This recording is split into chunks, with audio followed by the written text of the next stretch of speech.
São 18 horas de 27 de dezembro de 2019 e finalmente o Matheus veio fazer alguma coisinha, detalhezinhos nessa tela, já está pronto.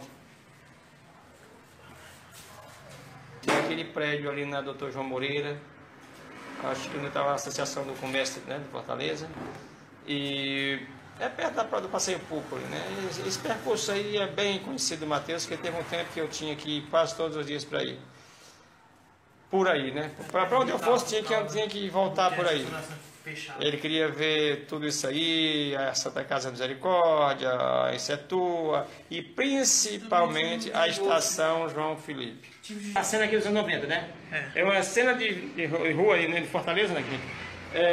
Um lugar bem conhecido ali, no fim de tarde, com muitas nuvens, que tinha chovido bastante, mas lá pro finalzinho da tarde o sol. E eu acho que esse aqui é o Marco Polo, ou o Caio. Um clarão aqui, olha. Raio do sol, pôr do sol, lá pro lado da Barra do Ceará.